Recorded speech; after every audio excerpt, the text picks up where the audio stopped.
सावधान। घोषगण दक्ष, घोषगण सिद्ध। प्रमुख संचालिका प्रणाम। 1 2 3।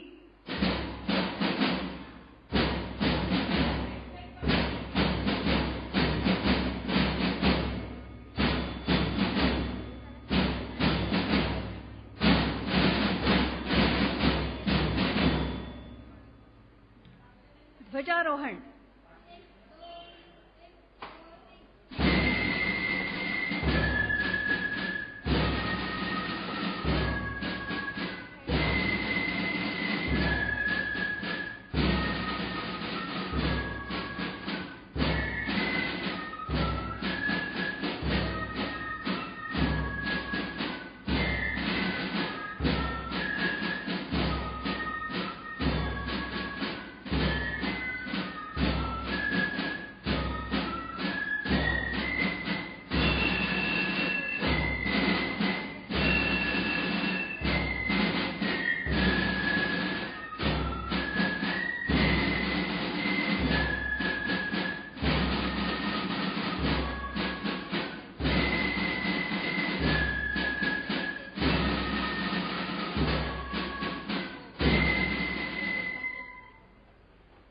ध्वज प्रणाम।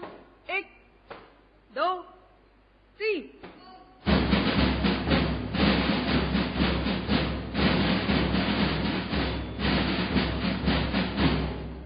घोषगण आरम। सावधान। समिति दक्ष।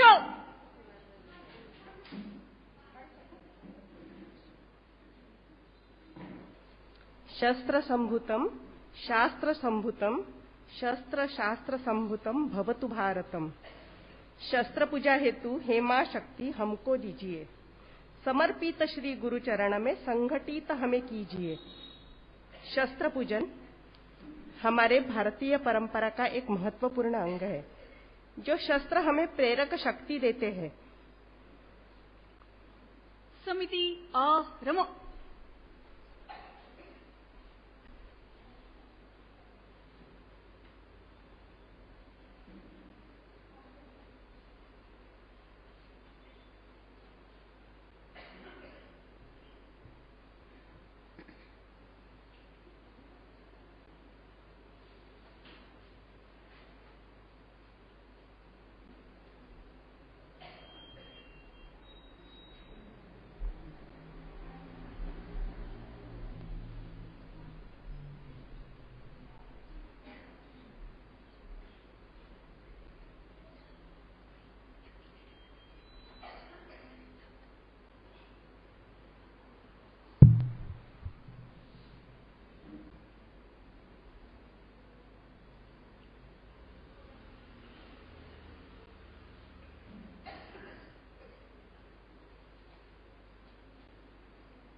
समिति दक्ष।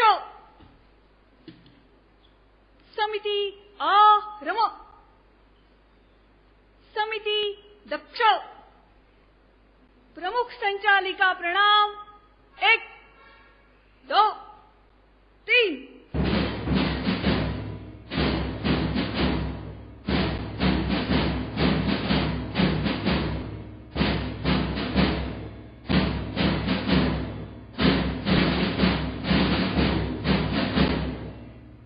समिति आरम। समिति दक्ष।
वयं मातृभूपुण्यभूस्त्वां नमामो वयं मातृभूपुण्यभूस्त्वां त्वया वर्धिता संस्कृतास्त्वत्सुताः त्वया वर्धिता संस्कृतास्त्वत्सुताः अये वत्सले मङ्गले हिन्दुभूमे अये वत्सले मङ्गले हिन्दुभूमे स्वयं जीवितान्यर्पयामस्त्वयि स्वयं जीवितान्यर्पयामस्त्वयि नमो विश्वशक्त्यै नमस्ते नमस्ते नमो विश्वशक्त्यै नमस्ते नमस्ते त्वया निर्मितं हिन्दुराष्ट्रं महत् त्वया निर्मितं हिन्दुराष्ट्रं महत् प्रसादात् तवैवात्र सज्जा समेत्य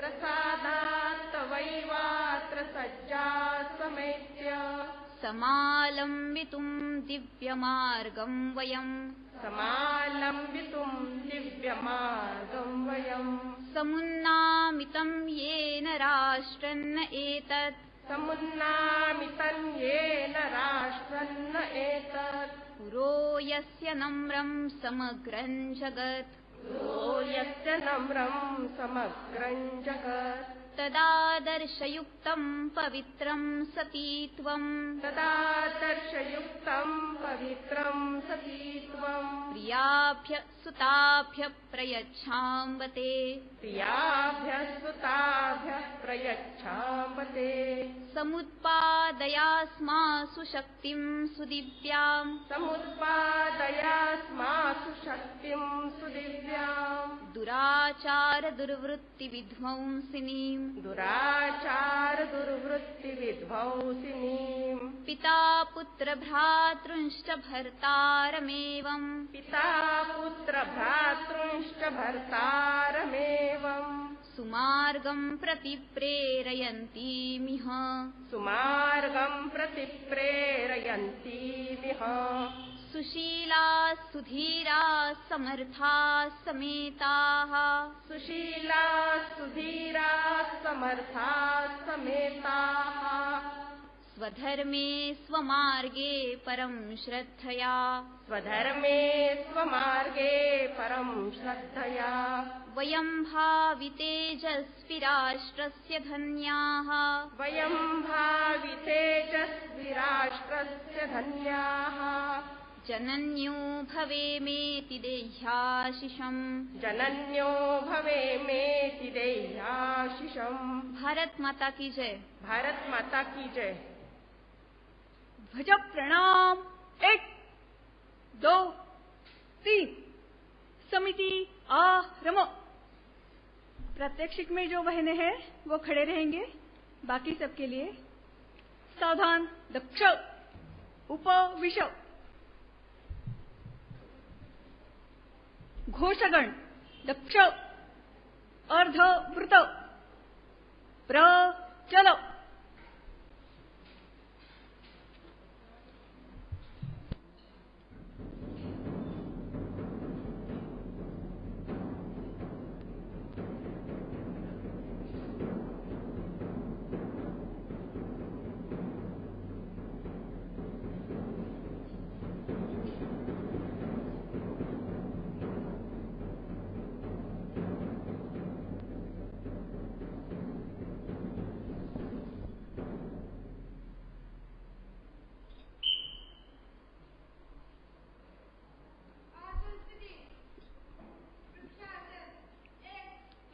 योगासन।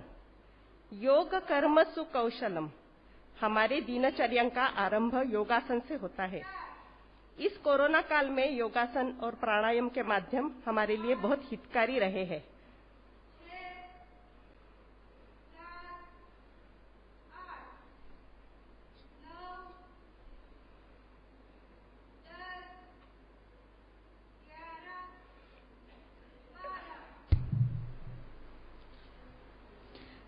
तेरह 14 15 16 वीरभद्रासन 1 2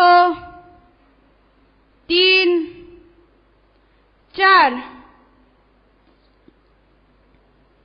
5 6 7 8 9 10 11 12 13 14 15 16 बैठक स्थिति 1 2 पश्चिमोत्तान आसन 1 2 3 4 5 6 7 8 सुप्त वज्रासन 1 2 3 4 5 6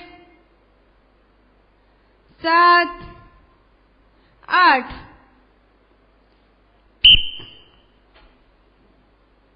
शयन स्थिति 1 2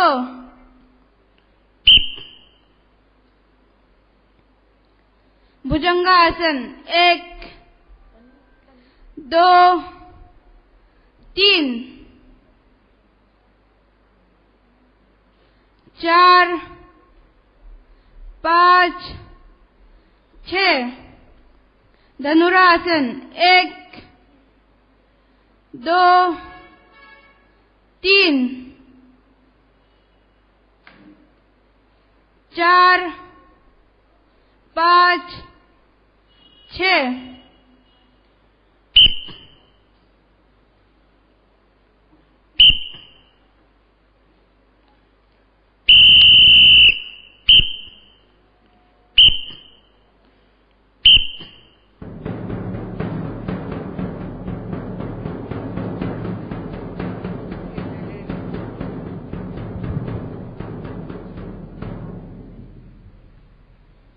नियुद्ध शस्त्र के गण बिना आरंभ। युद्धाभ्यास।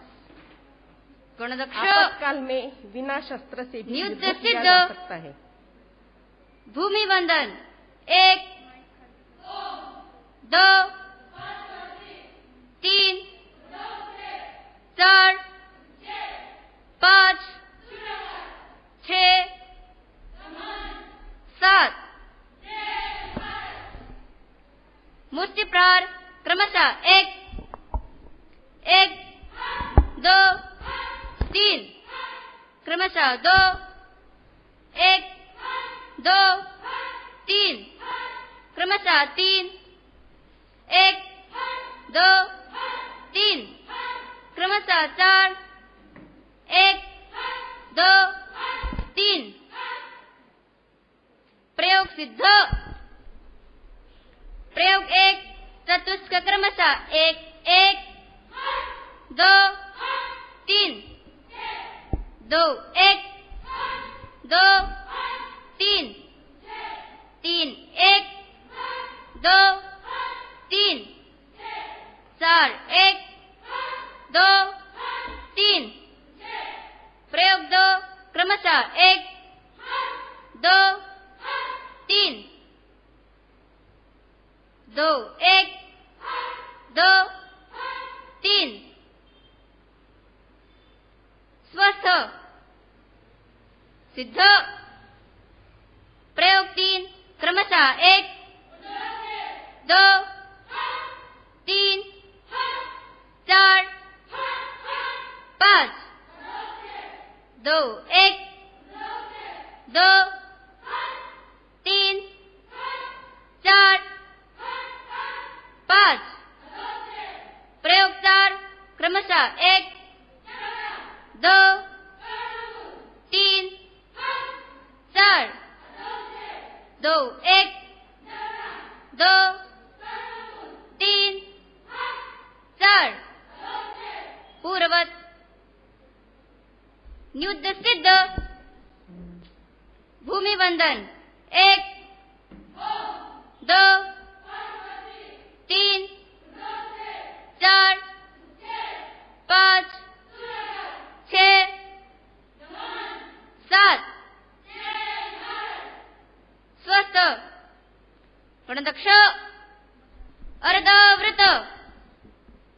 प्रचल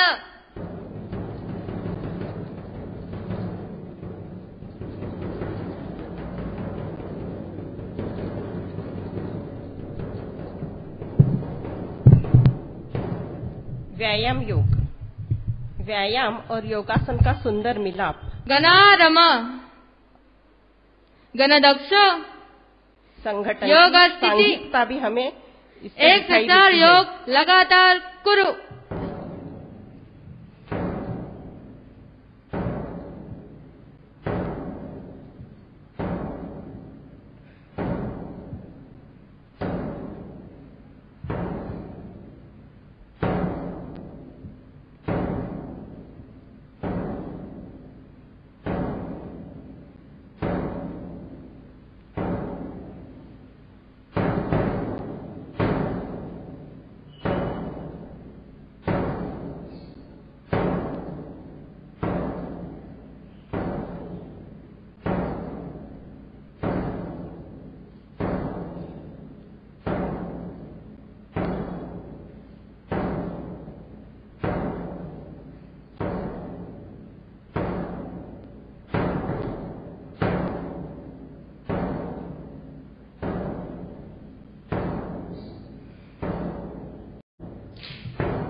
गणारम गणदक्ष अर्धवृत प्रचल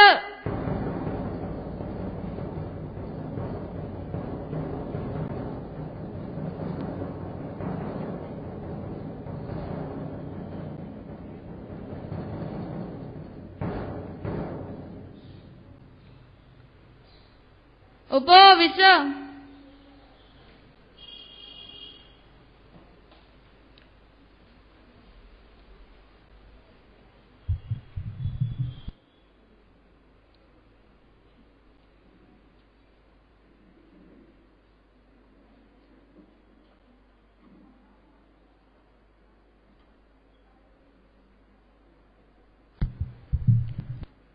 परम पवित्र भगवा ध्वज।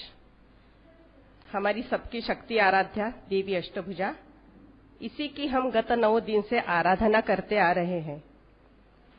हम सबको संगठन का महामंत्र देने वाली हमारी आद्य प्रमुख संचालिका वंदनीय मौसी जी तथा द्वितीय प्रमुख संचालिका वंदनीय ताई आपटे जी के स्मृति को विनम्र प्रणाम। आज के कार्यक्रम में व्यासपीठ पर उपस्थित प्रमुख रूप से उपस्थित हमारी वंदनीय प्रमुख संचालिका माननीय शांताक्का जी, विदर्भ प्रांत कार्यवाहिका माननीय रोहिणीताई आठवले जी, नागपुर विभाग कार्यवाहिका माननीय करुणाताई साठे जी, अन्य केंद्रीय अधिकारी गण तथा आभासी कार्यक्रम में सम्मिलित पदाधिकारी एवं हमारी सभी आत्मीय सेविकाएं। आज एक विशेष पर्व हम मनाने जा रहे हैं। स्त्री शक्ति संगठन का महान कार्य 25 अक्टूबर 1936 में राष्ट्र सेविका समिति के नाम से वर्धा में आरंभ हुआ।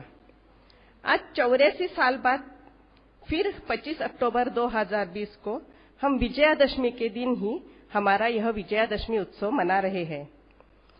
गत 6-7 महीनों से हम सभी कोरोना महामारी से लड़ रहे हैं। आई हुई विपदा को सुअवसर में परावर्तित करने का प्रयास भी कर रहे हैं। नए तकनीक के माध्यम से संपर्क भी हो रहा है। समाज की आवश्यकतानुसार सेवा कार्य भी चल रहे हैं। आज विजयादशमी के पावन पर्व पर शस्त्र पूजन करने की हमारी परंपरा है। हमारा देश शस्त्र शास्त्र संपन्न बने, यह हर नागरिक को इसका महत्व समझाना जरूरी है। हमारी आराध्य देवता देवी अष्टभुजा के हाथों में विभिन्न शस्त्र है। वह हमारे लिए प्रेरक, मारक और तारक ही है। शक्ति का प्रतीक यह अष्टभुजा हम सबको हमेशा आशीर्वचन देती रहती है। उसी प्रकार हमारे प्रत्येक भगवान का परिचय भी उनके अलग अलग शस्त्र से ही है। विश्व में अपनी पहचान बनाए रखने के लिए देश का आधुनिक शस्त्र शास्त्र से संपन्न होना अत्यंत आवश्यक है। देश की सुरक्षा हेतु तथा व्यक्तिगत, पारिवारिक और सामाजिक दृष्टि से भी सुरक्षा के लिए हमें शस्त्र शास्त्र पूर्ण होना अत्यंत महत्वपूर्ण है। अब हमारा भारत देश भी आत्मनिर्भरता की ओर अग्रसर हो रहा है, जिसका पाथेय हमारी वंदनीय प्रमुख संचालिका माननीय शांताक्का जी से हमें प्राप्त होगा। माननीय शांताक्का जी, माननीय शांता कुमारी जी, जो हमें शांताक्का नाम से परिचित है, आप राष्ट्र सेविका समिति की वंदनीय प्रमुख संचालिका है। आपका केंद्र नागपुर है।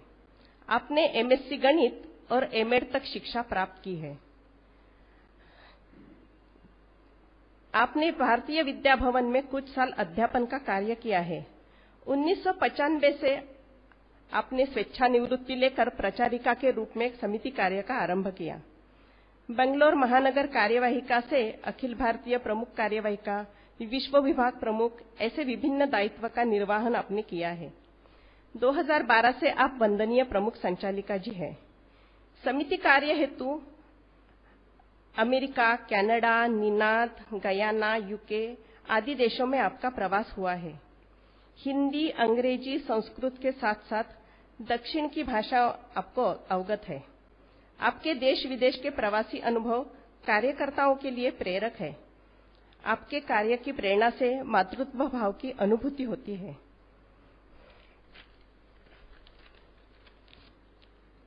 ऋण निर्देश। आज यह आभासी विजयादशमी उत्सव हमारे सभी सेविका और आत्मीय लोगों तक पहुंचाने का काम न्यूज भारती की ओर से हो रहा है। हम न्यूज भारती को राष्ट्र सेविका समिति की तरफ से धन्यवाद देते हैं। इस विजयादशमी उत्सव की सूचना प्रसारित करने वाले प्रिंट मीडिया के पत्रकारों के प्रति आभार व्यक्त करते हैं। वैयक्तिक गीत के पश्चात वंदनीय शांता जी को निवेदन करती हूं कि वो अपना मार्गदर्शन करें।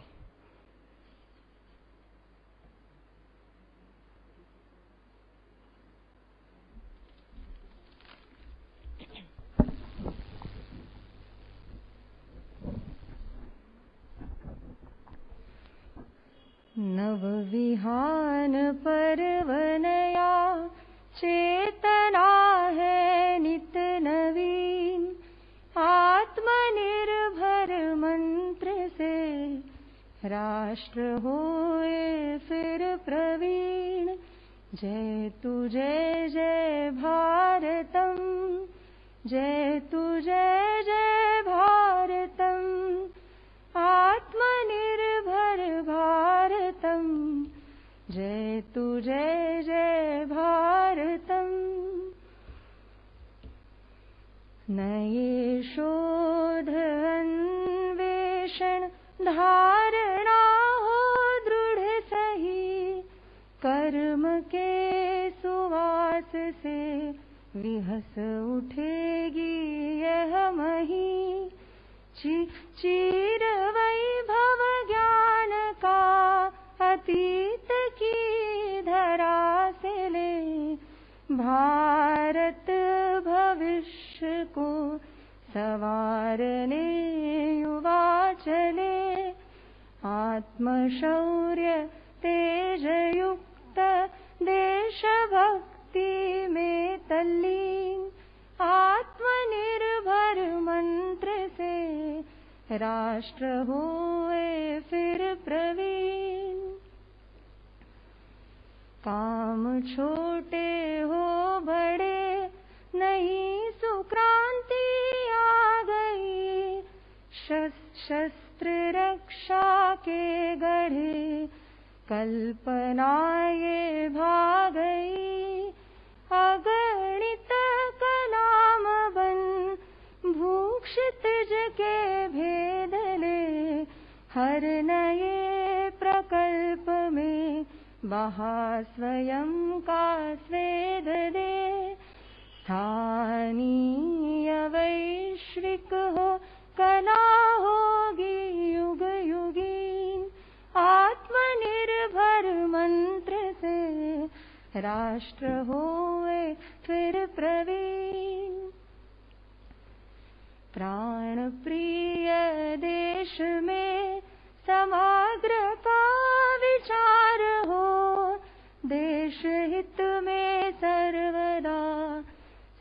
सत्य का प्रसार हो, पूर्वजों की नैतिकता जीवन में धार कर, राम बने अंतस के रावण को मार कर, राम बने अंतस के रावण को मार कर, भव्य दिव्य भारत की रचना है चिरयुगीन, आत्मनिर्भर मंत्र से राष्ट्र होए फिर प्रवीण।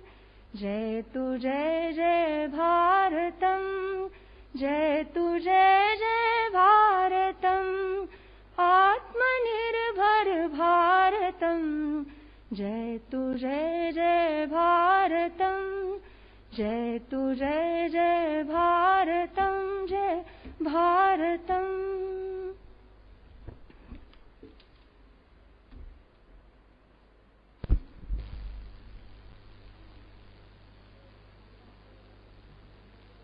परम पवित्र भगवाध्वज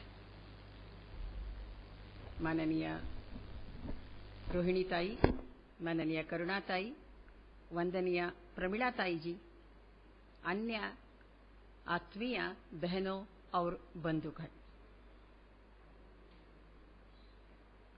हम आज ये जयतु भारतम मंत्र बोलने के लिए हम एकत्रित आए हैं।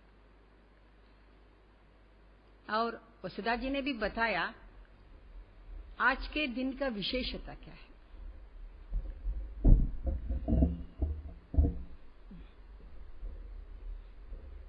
उन्नीस 1936 में वंदनीय मौशी जी ने 25 अक्टूबर विजयदशमी के दिन ही राष्ट्र सेविका समिति की स्थापना की। बहुत सालों के बाद आज ऐसा विजयदशमी तिथि तथा दिनांक 25 अक्टूबर एक ही समय में आए हैं। यही इस वर्ष का विशेषता है। इस बार ऐसे सोचने से पूरा वर्ष ऐसे विशेष वर्ष है हम कह सकते हैं, क्योंकि हम सब जानते हैं 500 साल से समस्याग्रस्त रहा ऐसे अपना पूज्य अयोध्या स्थान का वो समस्या हल होकर 5 अगस्त को हम भारत माने अगस्त 5 को भव्य मंदिर निर्माण करने के लिए भूमि पूजन कार्य लिया। पूरे भारत के लोग हर्षोल्लास से इसमें भाग लिया है। ऐसे ही हम आज के दिनों में देख अपना पड़ोसी देश चीन और पाकिस्तान हमारे ऊपर छुपे हुए आक्रमण कर रहे हैं। फिर उसका सामना भी धैर्य से अपना समर्पित वीर भारतीय सैनिकों ने अत्याधुनिक शस्त्रों के साथ उसका सामना कर रहे हैं। तो सही दृष्टि से इस वर्ष हम ऐसा कुछ विजयोत्सव मना रहे हैं, इसलिए हम सोच सकते हैं इस विजयदशमी बहुत ऐसे विशेष पर्व मनाने का एक विजयदशमी है, एक विजयोत्सव का दिन है। हम ऐसे विजयोत्सव मनाने के लिए हमको ऐसे समर्पित देशभक्त नागरिकों का आवश्यक होता है। इसी दृष्टि से 1936 में वंदनीय मौशी जी ने इसी विषय पर चिंतन किया। वो एक विजनरी थी, दूरदर्शिका थी। उन्होंने सोचा कौन सा व्यक्तियों का आवश्यकता है आज अपना राष्ट्र में। तो उन्होंने सोचा इसलिए अपने शाखाओं के माध्यम से ऐसा व्यक्तित्व का निर्माण होना। तो अपने हर एक सेविकाओं का व्यक्तित्व कैसे होना, वो कहती है माने पूरा शारीरिक दृष्टि से सुदृढ़ हो, शरीर निरामय, वो सुदृढ़ होना, ऐसे भावनात्मक दृष्टि से मजबूत होना और बौद्धिक दृष्टि से परिष्कृत होना, परिष्कृत, विवेकपूर्ण व्यवहार करने वाले, परिष्कृत होना, और इसके साथ साथ कल्चरली रूटेड, माने अपना मूल संस्कार, मूल जड़ों से जुड़कर रहने वाले चाहिए, ये बहुत आवश्यक है। ऐसे कल्चरली रूटेड और इसके साथ साथ तीव्र देशभक्ति तथा आध्यात्मिक मन से, भाव से युक्त अपने सेविकाओं का निर्माण शाखाओं के माध्यम से होना, यही उनका विचार था। और ऐसे विचार, माने ये ऐसे व्यक्तियों के माध्यम से आत्मनिर्भर भारत का निर्माण होगा। ऐसे इस आत्मनिर्भर विचार वेद काल से है अपना देश में। वेद काल में हम देखते हैं अपने ऋषि मुनियों ने अहम ब्रह्मास्मि ये मंत्र हमको दिया है। मैंने ये मंत्र क्या सिखाते हैं हमको? अहम ब्रह्मास्मि माने मैं ब्रह्म हूं, ये विचार। तो मैं ब्रह्म हूं ऐसा विचार आने से अपने मन में, तब हम स्वयं ब्रह्म होने के लिए हम प्रयत्न करते हैं। तो भगवान होने के लिए हम प्रयत्न करते हैं। ऐसा स्वयं में ऐसा परिवर्तन लाने के लिए अपना व्यवहार में, चिंतन में हम प्रयत्न करते हैं। वही वंदनीय मौशी जी चाहती थी, उससे प्रेरणा लिया उन्होंने, और वो चाहती थी तो अपने हर एक सेविका अपने आप स्वयं में परिवर्तन लेके आना। ऐसे स्वयं चिंतन करने से तब जरूर ऐसे हम ब्रह्म भी बन सकते हैं। ऐसे भगवत गीता में हम देखते हैं भगवान श्री कृष्ण 6वें अध्याय में 6 चैप्टर में वो कहते हैं उद्धरेदात्मानम आत्मानम, आत्मना उद्धरेदात्मना आत्मानम, माने स्वयं अपना आत्मा को हम ही स्वयं उद्धार कर। ये बहुत स्वयं हमको सोचना, अपना आत्मा का उद्धार कैसे होना, परिवर्तन कैसे लेके आ, ये बहुत आवश्यक है। ऐसे हम स्वयं अपने व्यक्तिगत रूप में हम सोचने से जरूर उसका प्रभाव अपने परिवार में, अपना समाज में होता है। मैंने ऐसे परिवर्तन अपने परिवार में, अपना समाज में लाने के लिए हम स्वयं सोचते हैं, ये बहुत आवश्यक है। और हमारा चिंतन ऐसे भारतीय जीवन शैली से युक्त हो।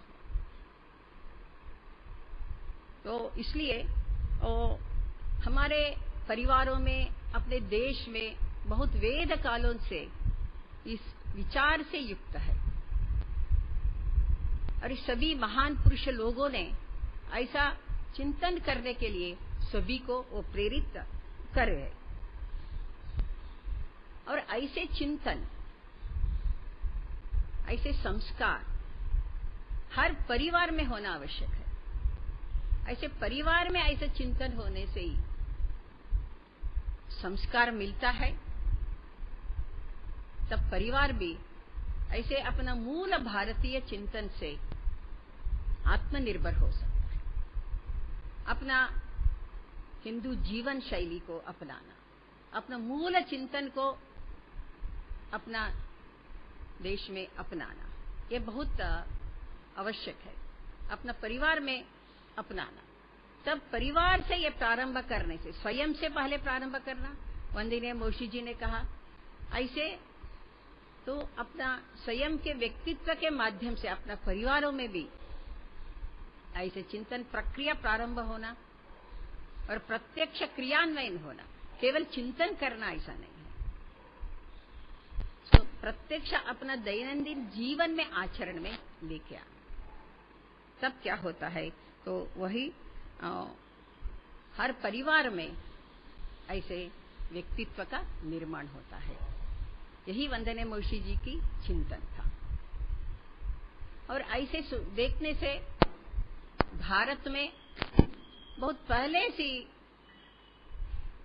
अपने महिलाओं में आत्मनिर्भरता है।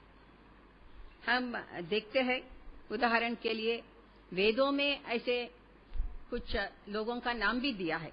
ऐसे एक है वागाम्ब्रुणी, और वेद काल से उसके बारे में चिंतन करती थी और शस्त्र शास्त्र का अध्ययन था उनको।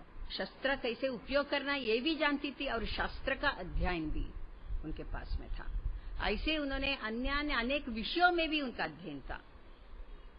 64 कला 64 कलाओं का उन्होंने अध्ययन किया था। आर्थिक दृष्टि से आत्मनिर्भर थी और केवल अपने पास ये सब रखकर भी नहीं रही, वो दूसरों को भी प्रेरणा दिया। दूसरे उस समय में दूसरों महिलाओं को भी उन्होंने प्रेरित किया और प्रशिक्षण दिया ऐसे जीवन बिताने के लिए। ऐसे अपने देश में ऐसे बहुत उदाहरण है। अलग अलग प्रांत में आज भी हम देखते हैं इतना महिला लोग स्वयं ऐसे आत्मनिर्भर होकर कार्य कर रहे हैं। इसमें मुझे एक जरूर बताना मैं चाहती हूँ, वो है ऐसे हमारा श्रेष्ठ वैज्ञानिक हम देखते हैं रघुनाथ माशेलकर जी। उन्होंने अपने पुस्तक में लिखा है उनके माता के कारण वो ऐसे स्थिति में वो आई, ऐसे श्रेष्ठ स्थान प्राप्त किया। उनके पिताजी का देहावसान के नंतर उनके माताजी ने बहुत परिश्रम किया और हर बार वो पूछती थी उनसे, और पढ़ना है क्या आपको? वो कहते थे मेरा इच्छा है। तब इतना परिश्रम करके कष्ट करके उन्होंने उनका पढ़ाई पूरा करने के लिए प्रयत्न किया। पूरा अपने परिवार भी चलाती थी और उनके इसके लिए पढ़ाई के लिए बहुत प्रयत्न किया। इसके लिए वो स्वयं आत्मनिर्भर हो गई, किसी के सामने नहीं भिक्षा नहीं मांगी, कौन सा भी काम करने आत्मनिर्भर होकर अपने बच्चों को उन्होंने पढ़ाया। आज हम सब जानते हैं ऐसे कैसे श्रेष्ठ वैज्ञानिक वो बन गए। ऐसे इसके साथ साथ अच्छा संस्कार भी उन्होंने दिया है। ऐसे बहुत ऐसे महिलाओं का नाम हम ले सकते हैं। ऐसे ही आज हम देखते हैं इतना सभी क्षेत्र में ऐसा आत्मनिर्भर होकर कार्य कर रहे हैं। ऐसे हम कृषि क्षेत्र में भी अहमदनगर, नगर हम कहते हैं ना अहमदनगर, तो वहाँ भी एक गांव में तो एक राई, अब हमने देखते हैं राईबाई पोपेरे, उन्होंने बहुत ऐसे उम्र में भी उस कृषि क्षेत्र में अच्छा काम कर रही है। वो उन्होंने 54 प्रकार के फसलों के 116 देशी बीजों का पारंपरिक दृष्टि से उन्होंने जतन किया है, उसका संरक्षण किया। उसको संरक्षण करने के लिए पारंपरिक विधि को उन्होंने उपयोग किया और सबको आज दिखाया कैसे हमने उसका ऐसे बीजों को हम संरक्षण कर सकते हैं। ज्यादा पढ़ी लिखी नहीं है वो, फिर भी वो आज बहुत कार्यशाला ले रही है। वो पूरा उस क्षेत्र में आत्मनिर्भर हो गई है, दूसरों को वो सिखा सकती है। तो ऐसे महिलाओं का बहुत नाम ले सकते हैं, समय के साथ कारण हम नहीं बोल सकते हैं। ऐसे प्रारंभ से भारत में ऐसे महिला लोगों ने आत्मनिर्भरता के बारे में सोचे है, केवल सोचा नहीं, ऐसा है नहीं, वो उसका कार्यवाही भी रखा है उन्होंने, स्वयं दूसरों को भी उन्होंने प्रेरणा दिया है। ऐसे हम इसलिए उनसे हमको प्रेरणा लेना बहुत आवश्यक है। और ऐसे इस समय में भी, कोरोना के ऐसे समय में भी हम देखते हैं कितना अपना महिला लोग, डॉक्टर्स है और नर्सेस है, वो लोगों ने, और इसके साथ अपना बहुत बंधु बहनों भी बहुत ऐसे धैर्य से उस कार्य को किया है।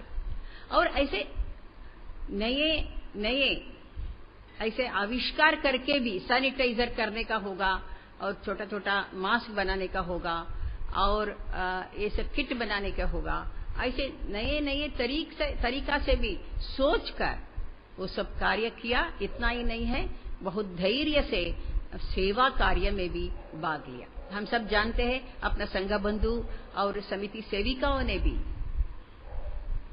और ऐसे कहाँ कोरोना हुआ है, ऐसे पीड़ित प्रदेश में भी धैर्य से जाकर सैनिटाइजिंग करने का काम किया, और डॉक्टर के मैंने हॉस्पिटल में भी जाकर किया। उसके लिए स्वयं वो सोचा, और किसी को अपने घर में भी नहीं तो कहीं जाने से किसी को भी बुलाना नहीं है, हम स्वयं उसको सीखेंगे कैसे सैनिटाइज करना।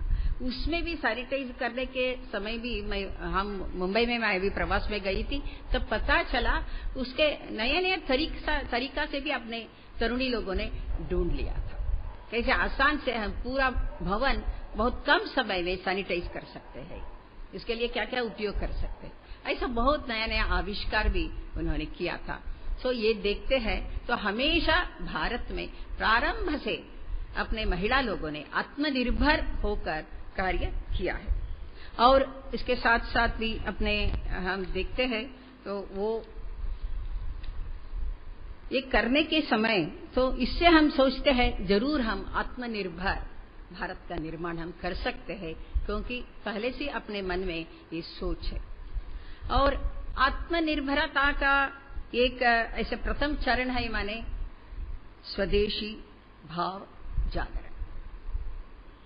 तो हम आत्मनिर्भर होना माने अपने मन में ये स्वदेशी भाव जागरण भी होना, दूसरों में इडी पूरा समाज में ऐसे स्वदेशी भाव जागरण भी करना आवश्यक है। इस संदर्भ में अपने पूज्य दत्तोपंत ठेंगड़ी जी कहते थे, स्वदेशी जागरण माने क्या है? केवल स्वदेशी चीजों का उपयोग करने के बारे में नहीं है, कौन सा चीजें उपयोग करना, कौन सा नहीं करना, कौन सा स्वदेशी है, कौन सा नहीं, केवल चीजों तक, वस्तुओं तक हम सीमित नहीं रहे।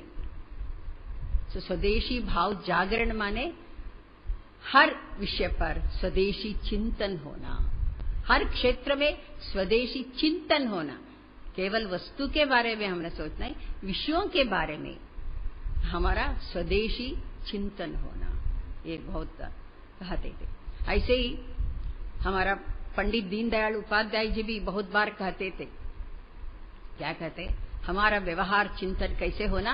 राष्ट्र के चिति के अनुसार, राष्ट्र के आत्मा के अनुसार हमारा चिंतन होना, तभी सही दिशा में जागरण का जागृति हो सकता है, माने स्वदेशी जागरण का जागृति हो सकता है।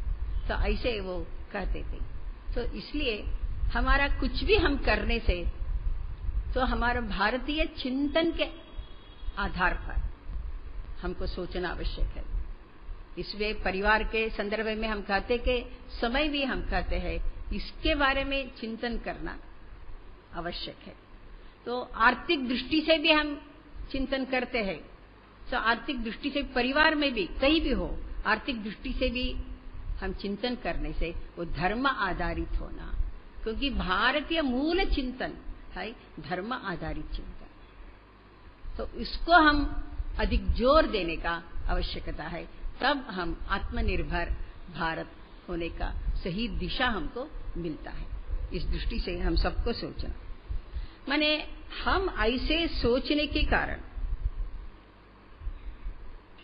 माने पूरा स्वदेशी चिंतन माने क्या है, इसलिए कुछ महान पुरुष लोगों ने कहते हैं स्वयंभू बनना। हम स्वयंभू शब्द का हमने बहुत बार उपयोग किया है, हम सुना भी है। भगवान के अवतार के संदर्भ में हम कहते हैं स्वयंभू अवतार है ऐसा।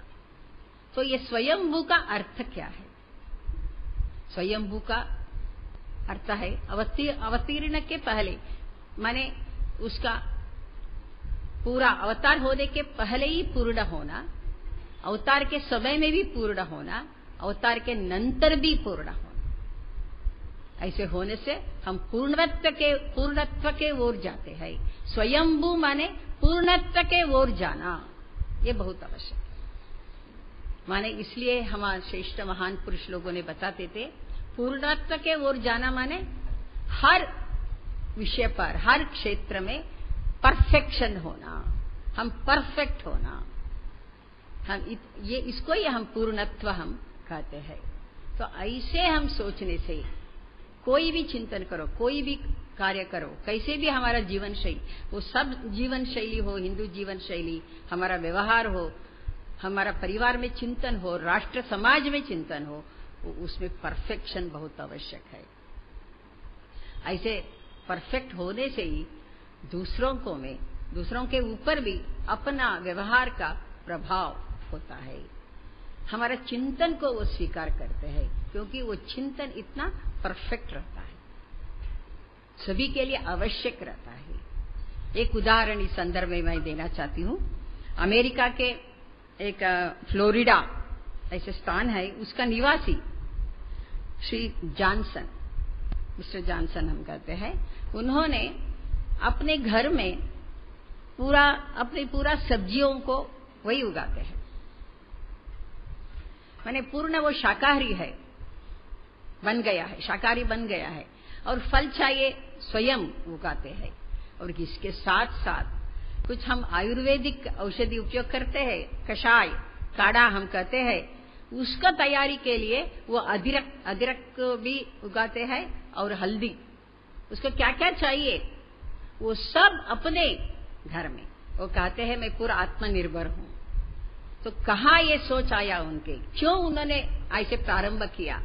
माने वो कहते हैं मैं इस चिंतन भारत से मुझे मिला है, भारत से मैं सीख लिया है, तो हिंदू जीवन शैली को मैंने स्वीकार किया है। क्यों स्वीकार किया है?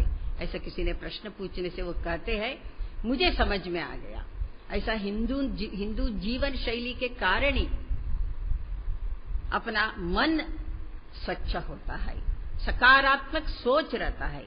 ऐसे अपने मन में सकारात्मक सोच है तो ही हमारा शरीर स्वस्थ रहता है। मेरा शरीर स्वस्थ रहना, इसके लिए सकारात्मक सोच, सकारात्मक मन आवश्यक है। इसके लिए मैंने इस हिंदू जीवन शैली को मैंने स्वीकार किया है, और इतना प्रभावित हो गया दूसरे लोग भी। उनका योग प्राणायाम करते हैं, पूरा मैंने कहा हिंदू सुबह से उठकर तो पूरा हिंदू जीवन शैली उनको देख सकते हैं, उनके व्यवहार में, उनको जीवन में। तो इसके कारण वहां के लोग भी बहुत प्रभावित हो गए, अमेरिकन लोग भी, बहुत लोग सीखने के लिए आने से वो प्रशिक्षण भी देते हैं। और दूसरा भी कैसे केवल हिंदू जीवन शैली को उन्होंने स्वीकार नहीं किया, यहाँ को मूल चिंतन को स्वीकार किया। हम क्या मूल चिंतन है? केवल आत्मनिर्भर अपने भारत के परिवार, भारतीय ऐसे आत्मनिर्भर होने से, ऐसे चिंतन युक्त परिवार होने से वो आत्म केंद्रित नहीं होता है। वो अपना मन को विशाल बढ़ाते हुए उन्होंने दूसरों के हित दृष्टि से वो सोचते हैं। इसलिए हम कहते हैं हमारा चिंतन है वसुदैव कुटुंबकम, पूरा विश्व अपना परिवार, ये हम सोचते हैं, पूरा विश्व। तो ये चिंतन होने के कारण वही उन्होंने कहा, वो भी उन्होंने चिंतन किया, उसको स्वीकार किया, वो श्रेष्ठ चिंतन को। इसलिए केवल अपने बारे में नहीं सोचा, दूसरों को भी सिखाना शुरू किया। और इतना ही नहीं है, वहां के ज्येष्ठ लोग हैं तो उनके लिए वो बना के देते थे पूरा, और वहां उनके घर में जाकर वो बनाते थे, बना रही है, अभी भी कर रही है वो। और इतना ही नहीं है, कम्युनिटी दृष्टि से पूरा कॉलोनी रहते, पूरा हम एक परिवार के हैं, इस एरिया में रहने वाले हम सब एक परिवार के हैं। तो सभी लोग इसके बारे में चिंतन करना, इसलिए उन्होंने सब जगह जाकर किया। और किसी को अपने घर में करना नहीं होता है तो कम्युनिटी गार्डन, वहां पूरा इस एरिया में एक गार्डन बना के वहां ये सब सब्जियां ये सब उगाने के लिए उन्होंने प्रेरित किया है, प्रशिक्षण दिया।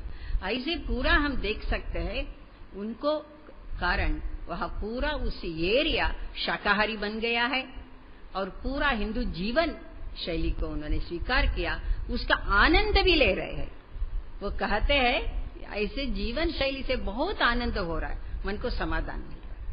ऐसे देखिए, हमने इसलिए मैंने कहा हम अपना चिंतन में परफेक्ट होने से, स्वयंभू होने से, ऐसे चिंतन को स्वीकार करते हैं, यही बहुत आवश्यक है। तो भारत आत्मनिर्भर माने ऐसे चिंतन से आत्मनिर्भर होने से जरूर इस चिंतन को पूरा विश्व स्वीकार करता है। तो इसलिए हम आत्मनिर्भर माने केवल आर्थिक दृष्टि से निर्भर नहीं, हमारा मूल चिंतन इसमें अपना ही मूल चिंतन को हम स्वीकार करना, उसका ठीक उपयोग होना और ऐसे उसमें परफेक्ट होना हम, और इसी कारण दूसरे लोग भी उसको स्वीकार करते हैं। तब हम गर्व से हम कह सकते हैं हम आत्मनिर्भर भारतीय है। तो ये बहुत आज के दिनों में ये बहुत आवश्यक है, ऐसा हम देखते हैं। और ऐसे परिवार आत्मनिर्भर होने से, ऐसे अच्छे गुणों के युक्त, अच्छे व्यवहार से युक्त ऐसे परिवार होने से, इसके माध्यम से ही समाज आत्मनिर्भर हो सकता है। और ऐसे समाज आत्मनिर्भर होने से, ऐसे समाज, मैंने कहा आत्मनिर्भरता माने इस दृष्टि से, परफेक्शन दृष्टि से, हम सही दृष्टि से आत्मनिर्भर होने से, मूल चिंतन से युक्त आत्मनिर्भर होने से जरूर पूरा राष्ट्र भी आत्मनिर्भर हो जाता है, सही दिशा में हो जाता है। इसलिए पहले व्यक्ति, वंदनीय मौशी जी ने कहा, स्वयं में परिवर्तन, स्वयं आत्मनिर्भर होना, अच्छे गुणों का निर्माण करने के लिए, ऐसे अपना परिवार और परिवार से समाज, पूरा समाज हम कहा रहता है, वो पूरा समाज ऐसा आत्मनिर्भर होना, ऐसे समाज के कारण राष्ट्र भी ऐसे आत्मनिर्भर हो जाता है। यही आज आवश्यक है, तो ये सोचना आवश्यक है हम। ऐसे राष्ट्र का आत्मनिर्भरता हम सोचने से पहले चरण में किसके बारे में हम प्रयास करना, अपने गांवों के बारे में सोचना। अपना हर गांव आत्मनिर्भर होने से पूरा राष्ट्र भी आत्मनिर्भर हो। इसलिए ऐसे हम सोचने से, अपना गांव आत्मनिर्भर होना, हम सोचने से उस गांव में हमको थोड़ा निरीक्षण करना पड़ेगा। वहां का मातृशक्ति है, युवा शक्ति है, वहां का मानसिक परिस्थिति है, वहां का वातावरण है, वो कैसे है, क्या कुछ उसमें कमियां है क्या, ये सोचना है। ऐसे कुछ कमियां है, कुरीति है तो, कमियां है तो उसको शक्ति रूप में हम परिवर्तन कर। इसलिए उस गांव का कितना शक्ति है, किस किस विषय में, किस किस क्षेत्र में उसका शक्ति है, वो देखना, और क्या कमियां है ये देखना, और कमियों को शक्ति के रूप में परिवर्तन करने के लिए हम सबका प्रयास होना, तभी वो सही दृष्टि से आत्मनिर्भर हो सकता है। ऐसा हर गांव में हमको करवाना। मैंने पहले ही कहा था, हर स्थान में हम यही सोचना, परिवार के बारे में कैसे सोचते हैं, पूरा गांव ऐसे भारतीय मूल चिंतन से युक्त होना, ये बहुत आवश्यक है। अपना मूल भारतीय जीवन शैली से युक्त होना, तो ऐसे हर गांव ऐसे होने से ही तब सही दृष्टि से वो आत्मनिर्भर हो जाता है। इसको बहुत आवश्यक है। और इसके बाद माने चिंतन से आत्मनिर्भरता, अच्छे चिंतन से, इसके साथ साथ फिर गांव का विकास के बारे में भी हमको सोचना होगा। आत्मनिर्भरता माने वो भी आता है, इसलिए सही दृष्टि से उसका विकास हो रहा है क्या, और इसके साथ साथ आर्थिक दृष्टि से भी उसका विकास होना, आत्मनिर्भरता होना, ये भी बहुत आवश्यक है। हम देखते हैं गांवों में, हम देखने से, सही दृष्टि से हम देखने से वहां के महिला लोग बहुत कार्यरत रहता है। तो वहां के कृषि क्षेत्र में भी वो काम करते हैं, हम देखते हैं। घरों में खेती रहता है, उसका बहुत काम वही करते रहता है। और बाकी कुछ गृह उद्योग रहता है, उसमें भी वो कार्यरत रहते हैं। इसके लिए उसको प्रोत्साहन देना, माने ऐसे देखते हैं उसमें सच में वो ऐसे महिलाओं में भी, गांव के महिलाओं में भी, युवा शक्ति में भी कितना कल्पना शक्ति रहता है, इसको उपयोग करना, ये बहुत उनको प्रोत्साहन देना, उनको अवसर देना करने के लिए। ऐसे करने से आर्थिक दृष्टि से भी वो आत्मनिर्भर हो सकता है। ऐसे पहले ही मैंने कहा, ऐसे आर्थिक दृष्टि से आत्मनिर्भर होना माने वो धर्म आधारित ही होना, यही भारतीय मूल चिंतन है। उसके ओर हम अधिक जोर देना पड़ेगा इस दृष्टि से। एक उदाहरण मैं देती हूँ, बहुत लोगों को मालूम भी होगा।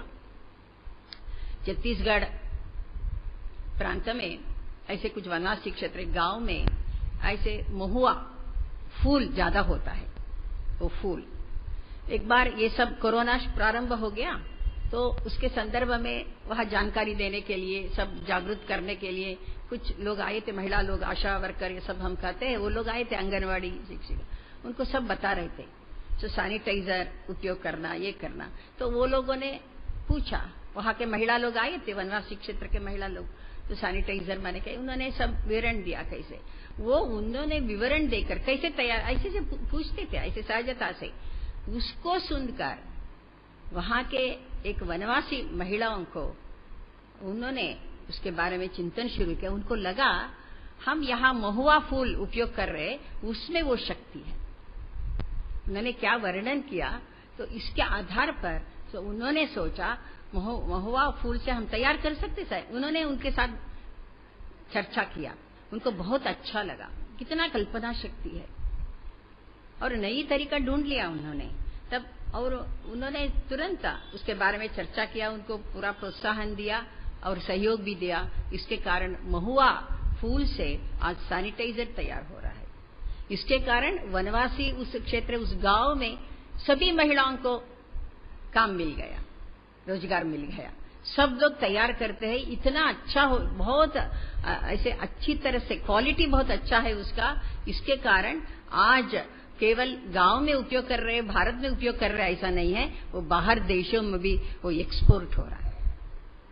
हम देखते हैं इतना अच्छा, एक सामान्य महिला, ज्यादा पढ़ी लिखी भी नहीं है, ऐसा एक सामान्य महिला, वो उनके कल्पना शक्ति कितना है, सृजन शक्ति कितना है, ऐसे क्रिएटिव माइंड रहने वाले बहुत ऐसे अपना युवा पीढ़ी रहता है, महिला लोग रहता है। इसलिए गांव में, मैंने कहा गांव की शक्ति क्या है, निरीक्षण करना माने ये सब हमको देखना, किसमें क्या है गुण,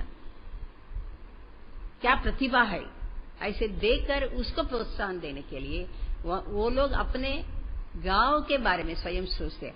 आज हर परिवार उस गांव में आर्थिक दृष्टि से सक्षम हो गया, स्वयं सोचना शुरू कर दिया। इसके कारण आर्थिक दृष्टि से सक्षम होने के कारण गांव का विकास भी हो रहा है, ये हम देख सकते हैं। इसलिए तो ये ऐसे हमारा प्रयास चलने से हर गांव आत्मनिर्भर हो सकता है, तो इस दृष्टि से भी हम सोच सकते हैं। और ऐसे ही हम देखते हैं, ऐसे ये आत्मनिर्भर होना हर गांव, तो हर गांव आत्मनिर्भर होने के बाद हर शहर, हर स्थान, तो पूरा राष्ट्र में, हर प्रांत, हर स्थान में ऐसे सोचने से जरूर सही दृष्टि से आत्मनिर्भर हो सकता है। तो इसलिए केवल आर्थिक दृष्टि से सोचना ऐसा नहीं है, सब समग्र दृष्टि से सोचना, ये बहुत समग्रता आवश्यक है। इसमें समग्रता दृष्टि से हमको आत्मनिर्भरता के बारे में सोचना ये बहुत आवश्यक है। और इसके कारण तो समग्र दृष्टि से चिंतन हम कहने से क्या होता है, उसमें हम कुछ संस्कार का कमियों को भी हम देख सकते हैं। क्योंकि आज हम देखते हैं अपने राष्ट्र में ऐसे गांव-गांवों में, स्थान-स्थान में विघटनकारी शक्तियां कार्य कर रहे हैं। वो जाति भेद निर्माण करते हैं, और भाषा भाषा के बीच में निर्माण करते हैं, प्रांत प्रांत के बीच में निर्माण करते हैं और विघटनकारी तत्व का उपयोग करते हैं। इसलिए वहां उन्होंने अस्थिरता निर्माण करने के लिए प्रयत्न करते हैं। तो वो हम देखते हैं, इसी हम ठीक तरह से निरीक्षण नहीं करने से, इसका कार्यवाही नहीं करने से शहीन बाग जैसे बहुत जगह पर हो सकता है। उसका आज बहुत लोग प्रयत्न कर रहे हैं राष्ट्र में अस्थिरता निर्माण करने के लिए। ऐसे विघटनकारी शक्तियां बहुत हम देख रहे हैं। तो इसके लिए भी हम आत्मनिर्भर होना माने समग्रता दृष्टि से सोचना, ऐसे कहां कहां ऐसे शक्तियां है, उसको कैसे हम रोक सकते हैं। नहीं तो आत्मनिर्भर होने के बाद भी ऐसे विघटन शक्तियां बहुत ऐसे कार्यरत है, तो इसका उपयोग भी ठीक तरह से नहीं हो सकता है। हम संपन्न होने के बाद भी उसका उपयोग ठीक नहीं हो सकता है। इसलिए किसके हाथ में ये सब है, गांव में, हर स्थान में किसके हाथ में वहां का शक्ति है, ये भी देखना हमको। तो ऐसे निरीक्षण से तो हम विघटनकारी शक्तियों को हम रोक सकते हैं, ये बहुत आवश्यक है। और उनका वो निष्क्रिय होना, इसके लिए हम प्रयत्न कर सकते हैं। ऐसे देखने के समय भी हम ऐसे गांवों में, स्थानों में कितना सज्जन शक्ति है, और सज्जन शक्ति का सक्रियता बढ़ाने के लिए भी हम प्रयत्न कर रहे हैं। क्योंकि सज्जन शक्ति है, बहुत है अपने देश में, कि वो निष्क्रिय हो गया है। तो सब मालूम होने के बाद भी ठीक नहीं चल रहा है, ये ठीक नहीं है, ये अधर्म है, अन्याय है, मालूम होने के बाद भी धैर्य से उसके सामने खड़े नहीं होता, इस विरोध में खड़े नहीं होता है। इसलिए विघटनकारी शक्तियां सक्रिय हो गया है, इसलिए उसको रोकना है तो सज्जन शक्ति का सक्रियता बढ़ाना ये भी बहुत आवश्यक है। आज के संदर्भ में हम देख रहे हैं। तो एक उदाहरण देना है तो हम देखते हैं कैसे अस्थिरता निर्माण करने के लिए, ये करने के कैसे सभी के ऊपर अत्याचार हो रहा है, इसका प्रभाव हो रहा है। ये एक उदाहरण देना है तो ऐसे दृष्टि से नवरात्रि हम देवी का पूजा कर रहे हैं, महिलाओं को देवी के रूप में हम पूजा कर रहे हैं, कन्या पूजन कर रहे हैं बालिकों का, फिर के उनके ऊपर अत्याचार हो रहा है। इसमें राजनीति भी घुस गया है, ये बहुत दुख की बात है। अपने लड़कियों के ऊपर अत्याचार हो रहा है, ये नहीं सोचते हैं।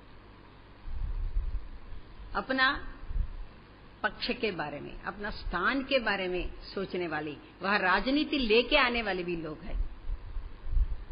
और इसके साथ साथ दूसरा भी एक कारण है, संस्कारों की कमी के कारण।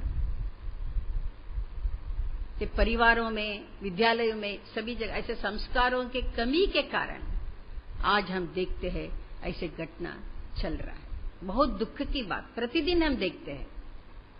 तो कैसे इसको ठीक करना, जरूर शीघ्र कानून के कार्यवाही होना ये भी आवश्यक है, ऐसे व्यक्ति को कठिन सजा देना ये भी आवश्यक है।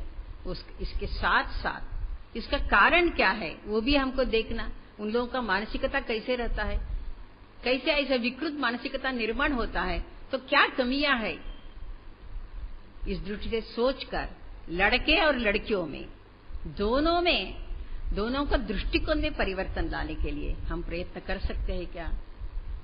इसके लिए परिवार प्रबोधन भी आवश्यक है, ऐसा लगता है हमको। परिवारों में ठीक संस्कार देना, तो इसलिए परिवार प्रबोधन ये बहुत आवश्यक है, ऐसा हमको लगता है। तो इस दृष्टि से तो भारत आत्मनिर्भर होना माने ये सब दृष्टि से हमको सोचना, ऐसे कुछ भी समस्या नहीं होना वहां, ऐसे कुछ भी ऐसे विघटनकारी घटना नहीं होना। तो इस दृष्टि से हम सोचने से परिवार प्रबोधन आवश्यक है। इसके साथ साथ परिवार जैसे ही बहुत महत्व का क्षेत्र है, इस दृष्टि से कार्य कर सकते हैं, वो है शिक्षा क्षेत्र। अपना शिक्षा क्षेत्र में भी बाल बालिकाओं को, तरुणों को हम दिशा देने का काम हम कर सकते हैं। अभी तक हम देखते हैं ऐसे कुछ कार्यवाही नहीं हुआ है। पहले हमारे देश में कैसा था हम सब जानते हैं, शिक्षा नीति, फिर आक्रमणों के कारण और इसके स्वतंत्र के बाद अपना सरकार आए उसके गलत नीति के कारण भी हम लोग सोचते हैं शिक्षा क्षेत्र में कुछ परिवर्तन नहीं हुआ। और शिक्षा क्षेत्र में हम चाहते हैं ऐसे अपना गौरव परंपरा, गौरव इतिहास इसको जानना, क्योंकि वो जाने से अपने पूर्वजों कैसे थे, कैसे पराक्रमी थे, कैसे सब संस्कार युक्त थे, तो ये हम जानने से हम भी ऐसे रहेंगे, ये प्रेरणा मिलता है। ऐसा प्रेरणा देने वाली कुछ भी वहां नहीं है, हम देखते हैं। फिर भी एक आनंद की बात है, अभी हमको नई शिक्षा नीति, राष्ट्रीय शिक्षा नीति आए है, उसमें जरूर ये सब है। ये विषय को उन्होंने चिंतन किया, ऐसे विषयों को उसमें जोड़ा है, उसका कार्यवाही ठीक तरह से होने के लिए हम सब प्रयत्न करना। तो शिक्षा नीति में भी, शिक्षा क्षेत्र में भी आत्मनिर्भर होना, माने हम अंधानुकरण नहीं करना, अपने भारतीय लोगों के लिए कौन सा शिक्षा का आवश्यकता है, ये सोचकर भारतीय मूल चिंतन के आधार पर अपना शिक्षा नीति होना। तो इस बार का सच में केंद्र सरकार ऐसे बहुत सही दृष्टि से सोच रही है, इसलिए उसका नीचे तक लेके जाने का ये शिक्षा क्षेत्र का ही है जिम्मेदारी। फिर एक सामाजिक कार्यकर्ता के नाते वो नीचे तक लेके जाना उसका, ये हमारा जिम्मेदारी है। कहाँ ऐसे नहीं है, एक सामाजिक कार्यकर्ता के नाते हम उसको ले सकते हैं क्या, ऐसे संस्कार केंद्र करने वाले, ऐसे उसको विद्यालयों में, कॉलेजेस में जाकर हम संस्कार दे सकते हैं, उनको नई शिक्षा नीति का दे सकते हैं, पूरा कार्यवाही हम कर सकते हैं, ऐसे हम कर सकते हैं क्या, ये सोचना बहुत आवश्यक है। मुझे बहुत आनंद हुआ, बीच में हमारा प्रवास के समय हमने सुना था तब ऐसे कुछ गांवों में लोग बहुत दूर दूर चलकर वो करना पड़ता है, ऑनलाइन क्लासेस भी नहीं ले सकते, ऐसी स्थिति है। वहां कुछ अपने माता लोग वो स्वयं वो पढ़ी लिखे है, फिर भी वो सर्विस नहीं करते, उन्होंने स्वयं सोचकर हम कुछ ये काम कर सकते हैं। तो ऐसे करके दूर दूर चलकर भी जाकर वहां के बच्चों को, गांव के बच्चों को इकट्ठा करके उनका पाठ्यक्रम भी पढ़ाया, उसके साथ साथ ऐसा संस्कार देने का काम भी किया। ये बहुत आवश्यक, ऐसे ये नई शिक्षा नीति नीचे तक लेके जाना, ये भी हमारा भी जिम्मेदारी है, ये हमको सोचना ये बहुत आवश्यक है।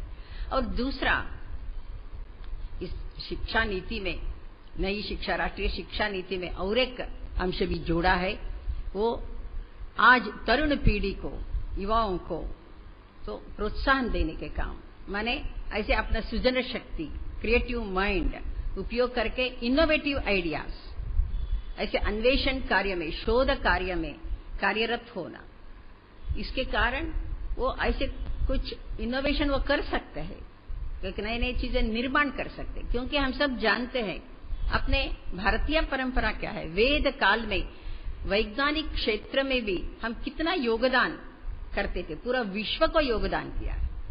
उस समय केवल अपना ही ऋषि मुनि लोगों ने, वैज्ञानिक लोगों ने बहुत कुछ आविष्कार किया, फिर आज हम उसके बाद एक भी नहीं हो, एक भी हमारा नोबेल पुरस्कार किसी को भी नहीं मिला, ये स्थान हम, ये स्थिति हम देखते हैं। इसलिए ये राष्ट्रीय शिक्षा नीति में ये बहुत अच्छा है, वो एक ऐसे जोड़ा है, ऐसे नए लोगों को प्रोत्साहन देने का, उनको अवसर देना, प्रोत्साहन भी देना, अवसर भी देना, ये बहुत आवश्यक है। ऐसे एक है, उसको कार्यवाही होने के लिए भी ये प्रयत्न होना ये बहुत आवश्यक है। और सच में अपने भारत के युवा लोग कितना ये है, माने प्रतिभावान है। इसका एक उदाहरण मैं देती हूँ। मैं एक व्यक्ति का नाम बताती हूँ, श्री श्रीधर वेम्बू जी। उन्होंने, श्रीधर वेम्बू जी कैलिफोर्निया, यूएसए में कैलिफोर्निया में अपना एक कॉरपोरेशन शुरू किया था उन्होंने, और जोनो कॉरपोरेशन, जोनो कॉरपोरेशन, ऐसा करके कैलिफोर्निया में उनका मुख्य कार्यालय था। उसमें उनको 18,000 करोड़ का उनका बिजनेस था।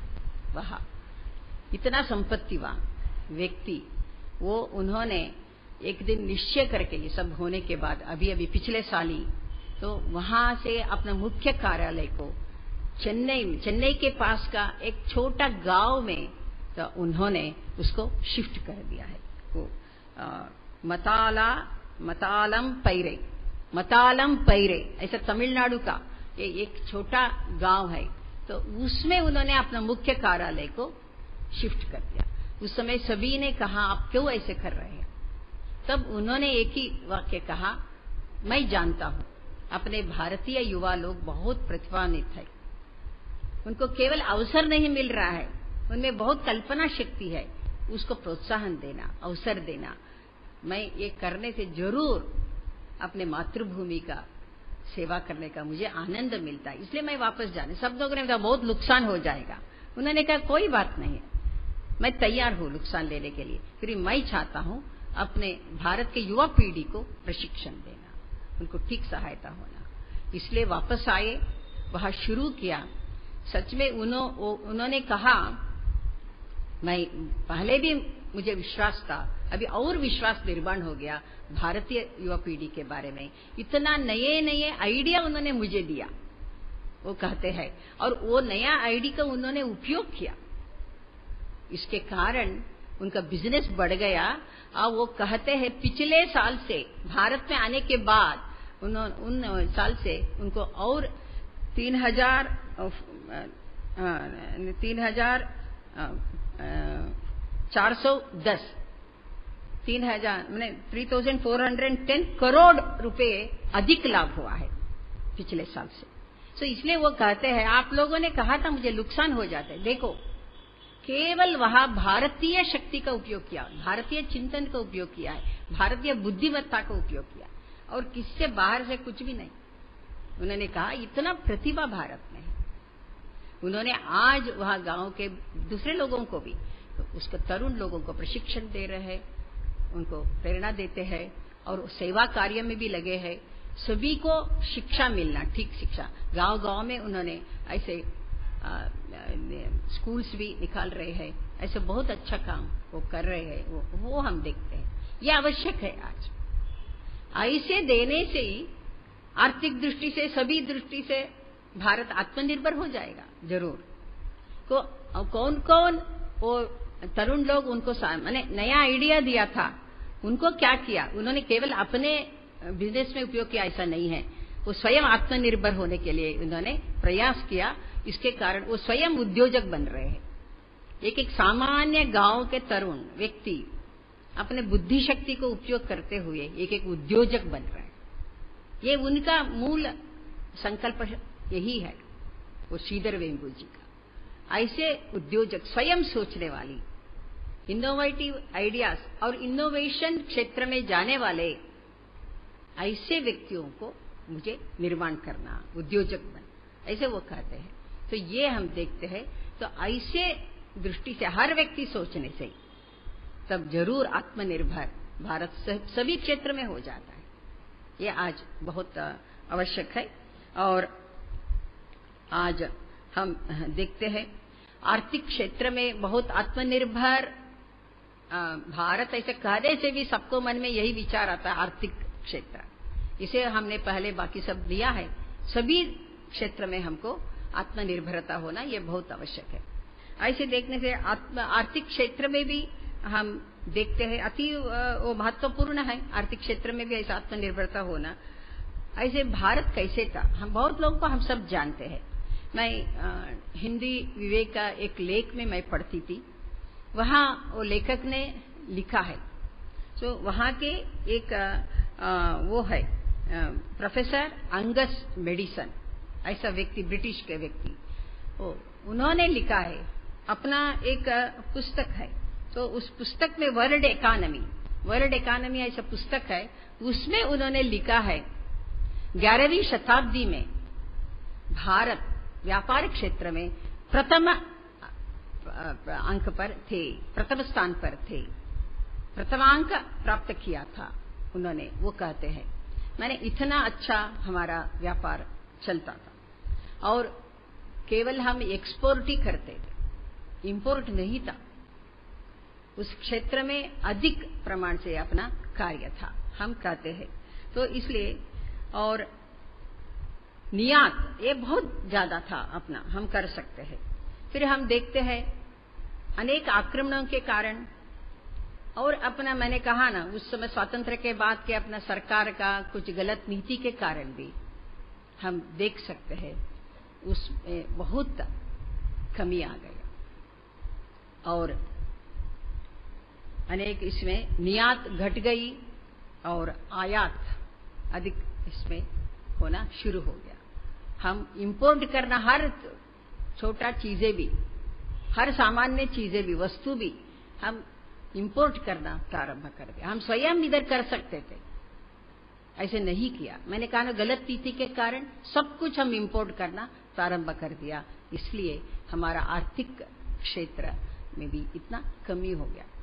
लगभग वो कहते हैं पूरा विश्व में जीडीपी का रेट उस समय कहते 33% भारत का रहता था। इतना आगे थे हम लोग, इतना सक्षम थे आर्थिक क्षेत्र में।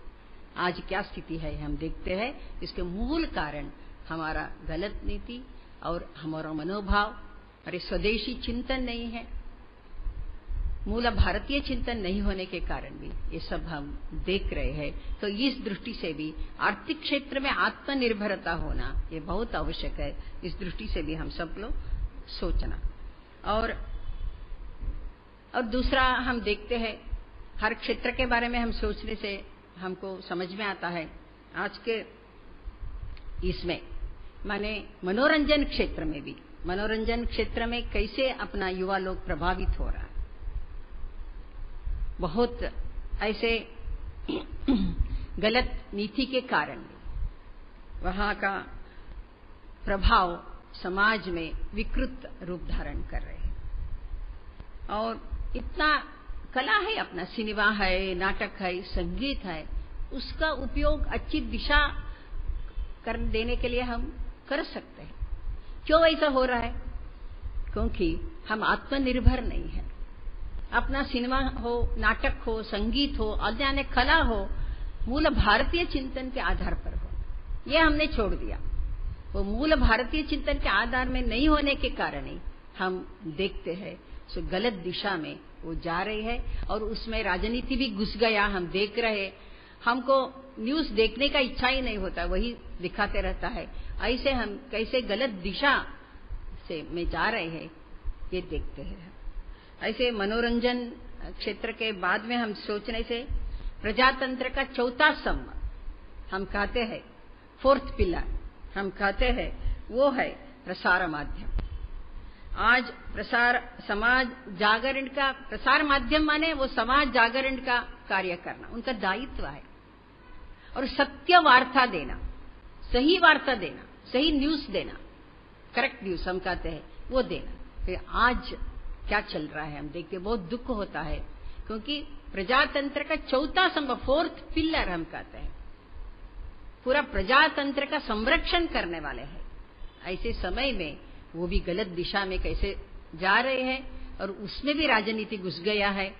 और सत्य वार्ता देने के लिए प्रयत्न करने से ऐसे लोगों के ऊपर भी हमला होता है, ऐसे चैनल के ऊपर हमला होता है, ऐसे लोगों के पत्रकारिता करने वाले लोगों को ऊपर भी हमला होता है।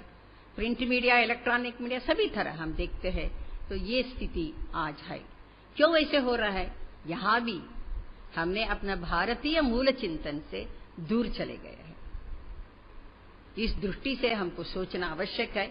मूल भारतीय चिंतन के अनुसार हम सोचने से इस प्रसार माध्यम भी सही दिशा दे सकते हैं, उसका पूरा विश्व को भी दिशा देने का काम हम कर सकते हैं।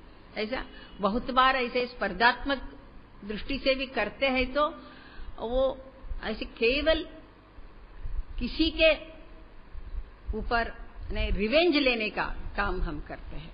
ऐसे हो गया है, हम देखते हैं नहीं कुछ विरोध करना इसलिए विरोध कर रहे हैं, कोई भी विषय लो, वो अधर्म है सबको मालूम है, फिर भी उसको विरोध करना, राजनीति घुसने से वहां हम करते हैं विरोध करना, इसलिए विरोध कर रहे हैं, ये नहीं होना। सच में क्या है, सत्य क्या है, क्या असत्य है, क्या न्याय है, क्या अन्याय है, ये सोचकर कार्य करने की आवश्यकता है। तो भारत आत्मनिर्भर होना है तो इसी क्षेत्र में भी ऐसे दृष्टि देना पड़ेगा हमको, उनके दृष्टिकोण में परिवर्तन लेके आना पड़ेगा, तब सही दृष्टि से आत्मनिर्भर भारत हो सकता है। हम तो ऐसे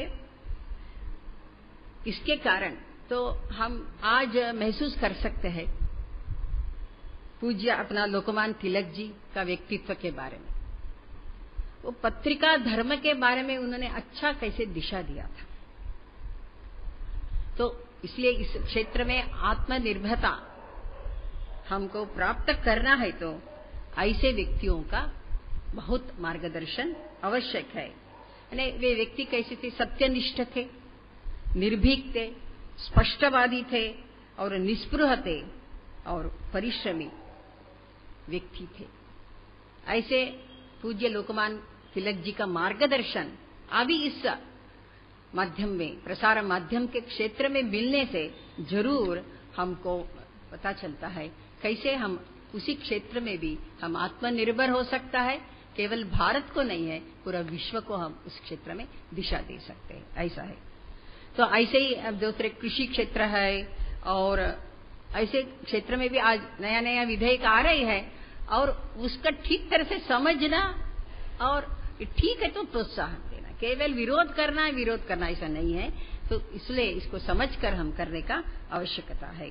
तो इसलिए तो राष्ट्र के चिति के अनुसार, राष्ट्र के आत्मा के अनुसार लोगों को हित करने वाले, राष्ट्र का आत्मसम्मान और स्वाभिमान को प्रेरणा देने वाली और कोई भी नीति है तो उसको हम सहर्ष से स्वीकार करना आवश्यक है। तो सभी दृष्टि से हम देखने से ऐसे स्पष्ट आता है हर क्षेत्र में कैसे हम सोचना, बिकॉज समय के कारण सभी क्षेत्र का हम लेना नहीं हुआ, फिर ऐसे दृष्टि से हम सोचने से सही दृष्टि से भारत आत्मनिर्भर जरूर हो सकता है। इतना शक्ति सक्षम हम है, तो इसलिए इसके बारे में सोचना। और अंत में स्वामी विवेकानंद जी का विचार रखना चाहती हूं मैं। वो पूज्य स्वामी जी हमेशा कहते थे, आपके क्षेत्र में आप एक अच्छा तज्ञ बनो, प्रोफेशनल बनो, अच्छा तज्ञ बनो। और अच्छा तज्ञ होने से आप केवल प्रेक्षक के नाते नहीं रख सकते हैं, आप एक अच्छे खिलाड़ी के नाते और उस क्षेत्र में भाग ले सकते हैं। इसलिए कोई भी विषय के बारे में हम कार्यरत होना है तो उस विषय का तज्ञ होना ये बहुत आवश्यक है। हम तज्ञ होने से जरूर हम प्रेक्षक के नाते हम बैठते नहीं हैं, हम खिलाड़ी के नाते उसमें भाग लेते, एक प्लेयर के नाते हम, ये बहुत स्पेक्टेटर नहीं है, प्लेयर होना, ऐसा वो कहते हैं। और वो कहते हैं आप हमेशा पैरासाइट, परजीवी नहीं होना, एक आप जरूर योगदान देने वाले होना, माने कंट्रीब्यूटर होना। आप पैरासाइट होना, हमेशा दूसरों के ऊपर निर्भर होकर, डिपेंड होकर रहना नहीं है, आप एक कंट्रीब्यूटर होना, योगदान देने वाले होना। तो ये हम लोग सोचने से जरूर हम कि इस आत्मनिर्भर भारत का निर्माण में हम कार्यरत है, हम सब संकल्प भी लिया है, हम कर भी रहे हैं। तो इसी क्षेत्र में जरूर हम प्लेयर के नाते हम प्रत्यक्ष कार्यवाही करने के लिए हम भाग ले सकते हैं और एक कंट्रीब्यूटर भी हो सकता है, योगदान देने वाले भी हम हो सकता है। इस दृष्टि से हमको सोचना, क्योंकि आज हमारे इस चिंतन के लिए प्रोत्साहन देने वाली ऐसे सक्षम नेतृत्व है, एक स्वाभिमानी भारत का निर्माण करने वाले नेतृत्व है। इसका लाभ हमको उठाना, इस अवसर को हम उपयोग करना जरूर हमारे दृष्टि से मूल भारतीय मूल चिंतन के अनुसार अपना आत्मनिर्भर भारत का हम निर्माण कर सकते हैं। हम देखने से अपना बैनर में भी देख रहे हैं, तो अंतिम वाक्य यही होगा। और हम देख रहे हैं वहां आत्मशौर्य तेज युक्त और देशभक्ति में तल्लीन हम देख रहे हैं। माने आत्मशौर्य तेज युक्त देशभक्ति से तल्लीन हुए हम देख रहे हैं। वो लोग ऐसे अपना राफेल, ऐसे ये फाइटर जेट को भी चलाने वाले अपना पायलट है, महिला पायलट है। और ऐसे कोरोना योद्ध बहुत लोग ऐसे इस समय में कार्य किया है। ये सब लोग धैर्य से, समर्पण भाव से कार्य करने वाले हैं। ऐसे देशभक्त नागरिक होना ये भी यही आवश्यक है। तो हम स्वयं ऐसे देशभक्त बनेंगे और दूसरों को भी प्रेरणा देंगे। यही विजयदशमी का और विजय पर्व का संदेश ऐसे कहकर मैं मेरा विचार समाप्त कर।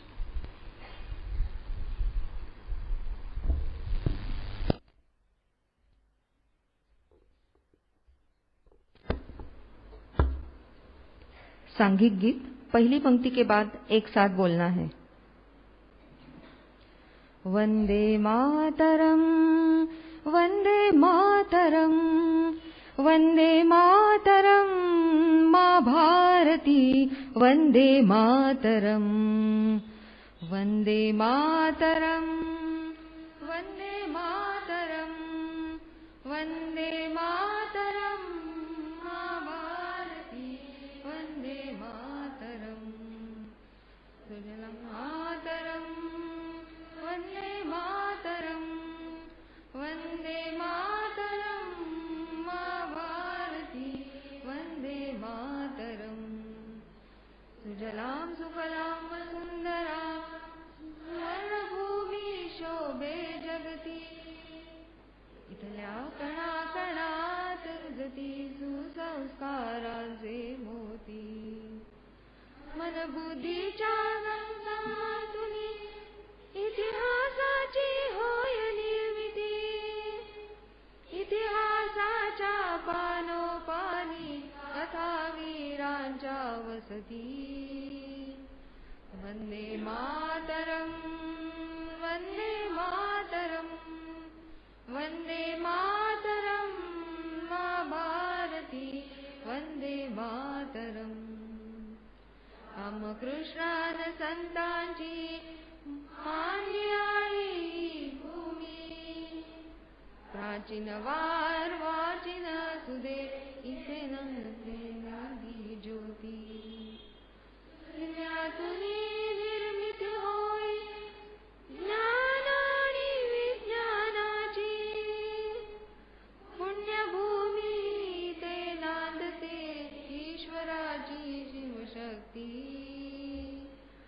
वंदे मातरम, वंदे मातरम, वंदे मातरम, माँ भारती वंदे मातरम, यथा चक्र सुदर्शन होय ब्रह्म रावणाची नीती, सत्यमेव जयते जगताला सांगे इथली प्रणिती, कर्मयोग भक्ती ज्ञानाची साक्षात्कारी धरणी, आत्मनिर्भर बीज पेरता फुले क्रांतीची फुलती, वंदे मातरम, वंदे मातरम, वंदे मातरम, माँ भारती वंदे मातरम, मातृभूमीचा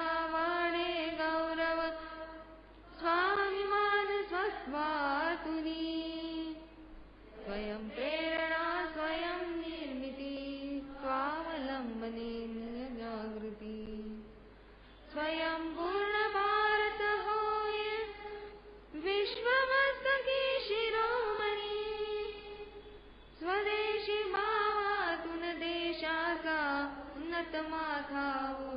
भारती वन्दे मातरम् वन्दे मातरम् वन्दे मातरम् मा भारती वन्दे मातरम् आत्मनिर्भर होता भारत स्वाभिमान होई सूर्योदय नवकिरणांच्या प्रकाशात हो आसमंत होईल तेजोमय प्रगतीचा सोपान चढे हा इथला एक भारतासी विश्वसिंहासनी डौल विराजे आपली मा भारती वन्दे मातरम् वन्दे मातरम् वन्दे मातरम् मा भारती वन्दे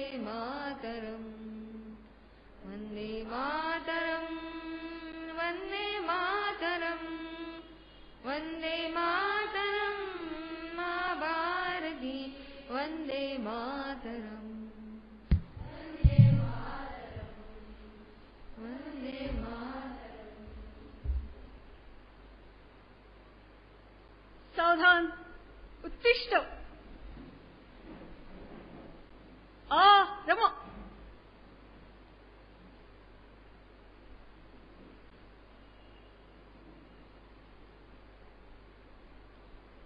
समिति दक्ष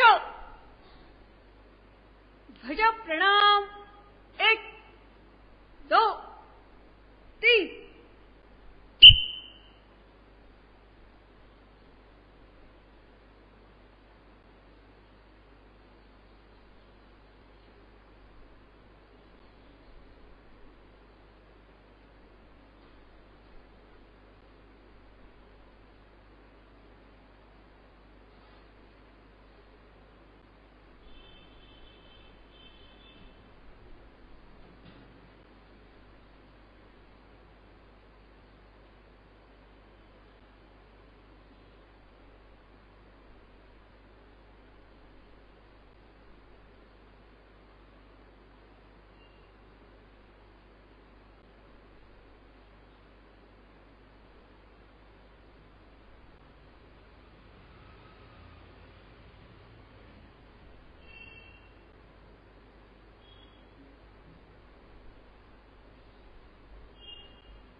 नमस्कार स्थिति वन्दे मातरम् वन्दे मातरम् सुजलां सुफलां मलयज शीतलां सस्यश्यामलां मातरम् वन्दे मातरम् शुभ्रजोत्स्ना पुलकितयामिनी फुल्लकुसुमिता द्रुमदलशोभिनी सुहासिनी सुमधुरभाषिणी सुखदा वरदा मातरम् वन्दे मातरम् कोटि कोटि कंठ कलकलनिनाद कराले कोटि कोटि भुजै नृतकर खरवाने अबलां केनो माय तो बले बहुबलधारिणी नमामि तारिणी त्रिभुजलवारिणी मातरम् वन्दे तुम्ही विद्या तुम्ही धर्म तुम्ही हृदि तुम्ही मर्म शरीरे बाहुले तुम्ही मा शक्ती हृदये तुम्ही मा भक्ती तो मारही प्रतिमा गढ़ी मंदिरे मंदिरे मातरं वन्दे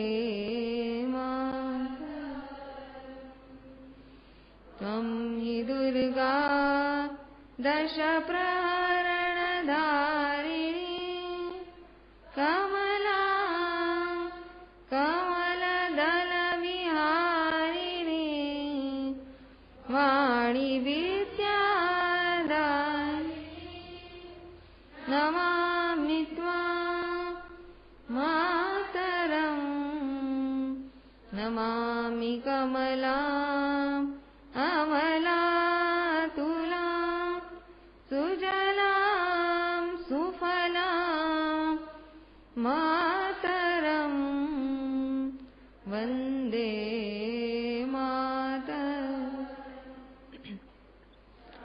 मला सरला सुस्मिता भूषिता धरणी भरणी मातरं वन्दे वन्दे भारत माता की पूर्ववत समिति बी गिरव 1 2 3